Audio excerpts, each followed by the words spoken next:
In the 1880s, Freemasonry is at its peak in the United Kingdom, the land where it began. The roster of Master Masons includes the Duke of Clarence, later to be crowned as King Edward VII, and many lesser men. But then, a scream pierces the London night.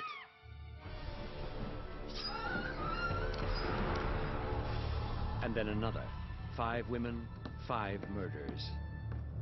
In a letter to a London newspaper, the taunting killer conjures for himself a new identity: Jack the Ripper.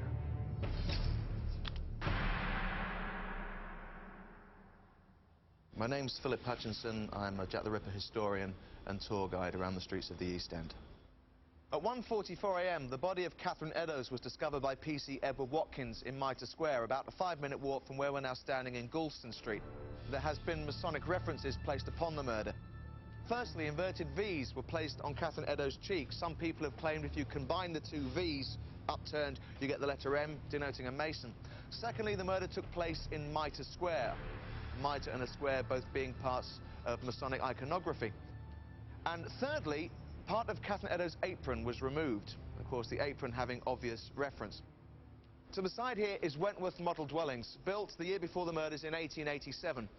And at 2:20 a.m, PC Alfred Long, who'd been drafted in from A Division in Westminster, had been patrolling this area of Goulston Street. He found nothing unusual, but he came back here at 2:55 a.m. And as he passed by this doorway, which led to rooms 108 to 119, just inside where this door jamb is, he found half a white apron covered in blood and feces. This had actually belonged to Catherine Eddowes, and the killer had cut it away from the body and used it to wipe his knife clean and wipe his hands as he ran away from the murder scene. But it's writing that was found on the wall directly above the apron, which links to the Masons.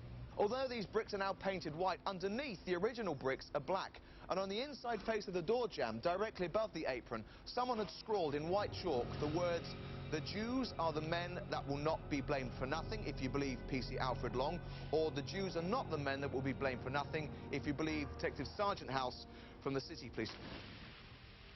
To some, the words are an echo of one of Freemasonry's most secret and important ceremonies, the infamous Third Degree, reenacting the murder of biblical stonemason Hiram Abiff by 3 jealous workers known as Jubilah, Jubilo, and Jubilam. Could these have been the Ripper's Jews? Grand Master Hiram Abiff, I heard you cavilling with Jubilah and Jubilo. From them you have escaped, but from me never. My name is Jubilam. Almost immediately, the cryptic words are erased by a senior police official. Is it a cleanup or a cover-up? The real Jack the Ripper is never arrested or identified. No one accuses the Masons until nearly 100 years later, when British author Stephen Knight writes a BBC documentary, then releases a book called The Final Solution, claiming to prove that the serial killer was in fact a Freemason named Sir William Gull, a surgeon to the royal family. Gull was to kill the Catholic shopgirl who had secretly married the future king and given birth to his child. Obviously, there would have been a scandal had it actually got leaked that the heir to the throne, as the Duke of Clarence was, had got married and had a baby with a Catholic shopgirl. Clearly, the person who killed the Ripper victims showed a degree of skill with a knife. People then jumped onto the idea that the Ripper would have been Sir William Gull. At 71, and already the victim of a crippling stroke, Dr. Gull may be too frail to carry out the savagery himself.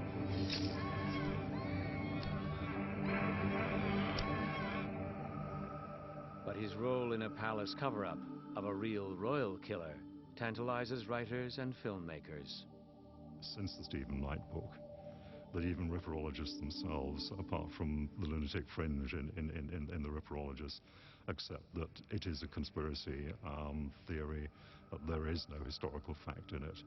Freemasonry is something that is so covered in myth and ritual and mystery and lack of knowledge by the common man, and so people think if they can link Freemasonry to it, that's going to explain things because they don't know about Freemasonry. Therefore, because they don't know about Jack the Ripper, everything fits together and they can put it down to that without having to delve further into the human psyche. The Ripper case remains a mystery,